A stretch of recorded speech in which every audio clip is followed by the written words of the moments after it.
SP office অভিযান তামান্নার খুনিদের শাস্তির দাবিতে 24 জনের নামে তামান্নার মা নিজে অভিযোগ করেছিল। এখন পর্যন্ত সমস্ত আসামিকে গ্রেপ্তার করেনি। আমরা চাই সমস্ত আসামিদেরকে গ্রেপ্তার করতে হবে অবিলম্বে এবং দুষ্কৃতীদের শাস্তি দিতে হবে।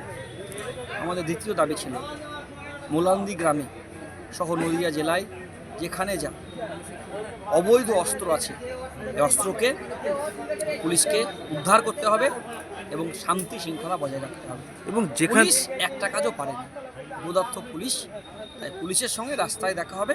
আমরা এসপি অফিস অভিযানে যাচ্ছি, তামান্নার খুনিদের শাস্তি এবং রাস্তায় থেকে লড়াই হবে। যেখানে দাঁড়িয়ে দাদা আজকে তামান্নার মা এসপির সঙ্গে দেখা করেছেন কিছুক্ষণ আগে, তিনি দাবি রেখেছেন যে তাদেরকে অ্যারেস্ট করতে হবে বা গ্রেপ্তার করতে হবে, কি বলবেন? রাজ্যের পুলিশ অপদার্থ, পুলিশ টেবিলের তলায় নোকায়।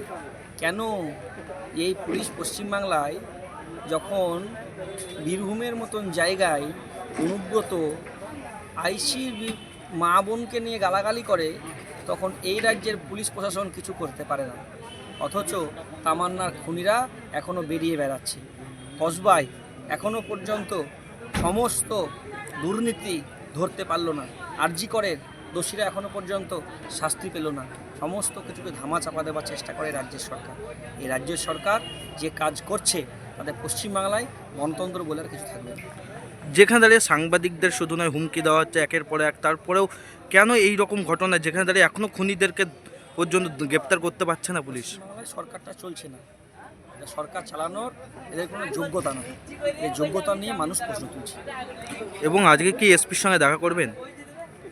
এসপির সঙ্গে দেখা করব কি না করব সেসব রাস্তায় ঠিক হবে। আমরা এসপি অফিস অভিযান ডেকেছি, আমরা অভিযানে যাব। আপনার নাম? ধ্রুবজ্যোতি সাহা।